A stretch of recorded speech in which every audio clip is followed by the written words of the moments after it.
You know that moment in a job interview when they ask you to describe your biggest weakness? Or when you're trying to explain to a friend what your new boss is really like? Yeah, finding just the right words can be super tough. So let's dive in and build a better vocabulary to talk about what makes people and ourselves tick. Go ahead, just take a second to think about it. Are you adventurous? Conscientious? Maybe a little bit quirky? See? It's not always so easy to just pin ourselves down like that.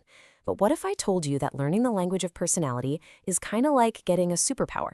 Seriously, it helps you understand yourself better and connect with everyone around you on a whole different level. Okay, so before we jump into all the cool words, let's just start with the basics. What exactly is personality, anyway?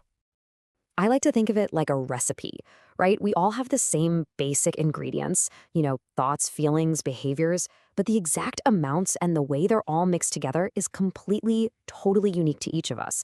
That's your personality.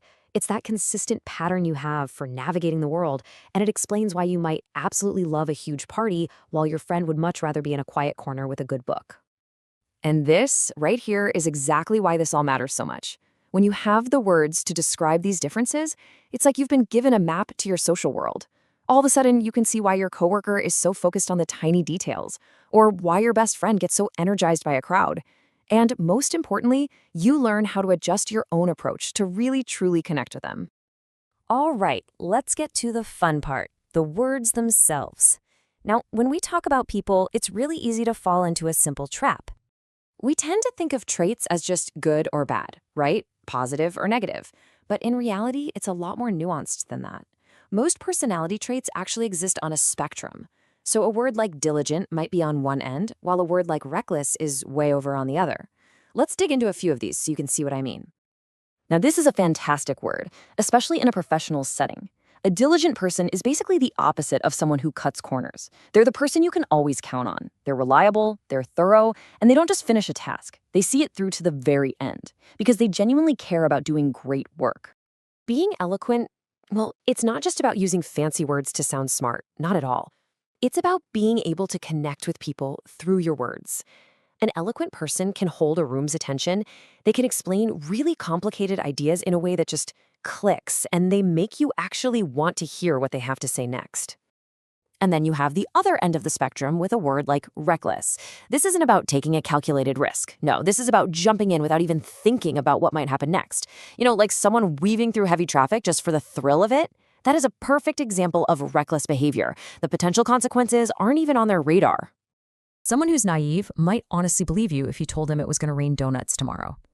It usually comes from just not having a lot of life experience yet, or from being a very trusting person by nature. Just a little tip though, be careful with this word because sometimes it can come across as a bit of an insult. Clumsy. I think we can all relate to this one at some point, right? A clumsy person is always bumping into tables, tripping over their own feet, or dropping their phone for the 100th time. It's that lack of physical grace that can be, well, a little frustrating, but also, let's be honest, kind of funny sometimes. And if you hear someone say this, they're not talking about breakfast. Butterfingers is just a playful, classic phrase for someone who's being clumsy.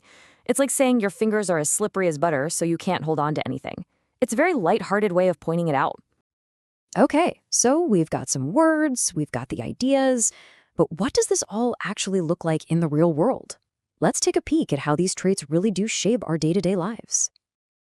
This is the perfect example. Take a party. Two people can go to the exact same event and have wildly different experiences. The outgoing person, the extrovert, is thriving. They're feeding off the energy of the crowd. Meanwhile, the introvert might have a few really great, deep conversations, but by the end of the night, their social battery is completely drained. And here's the key. Neither one is right or wrong. They're just wired differently. And it goes so much deeper than just parties. I mean, think about it. When stress hits, are you the calm one, or do you feel that anxiety bubble up?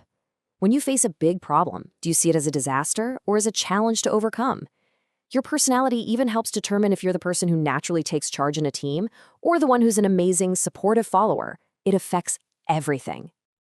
So, what's the point of all this? What's the big goal? Well, it's not just about learning a few new words to sound smart. It's about gaining a really powerful tool for building better, stronger relationships with the people in your life. This right here is the real magic. Instead of getting annoyed that your friend is always running late or that your partner isn't as openly emotional as you are, you can start to understand that it's just part of their wiring. And once you accept that, it opens the door to so much more empathy and patience. It honestly makes for much healthier relationships. And you can actually put this into practice. It's pretty simple. First, just observe and listen. Try to get a sense of who they are. Is your colleague more introverted? Okay, then step 2. Adjust your communication. Maybe a well-thought-out email is better for them than a surprise phone call. And finally, respect what makes them different. That quiet colleague might also be the most focused, brilliant problem solver on the team. Value that unique strength. So, as we wrap this up, let's bring it back to you one last time.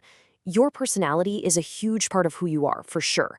But, how we feel can change from day to day, even moment to moment. So take a second and check in with yourself. Right now, what's the one word that best describes you today?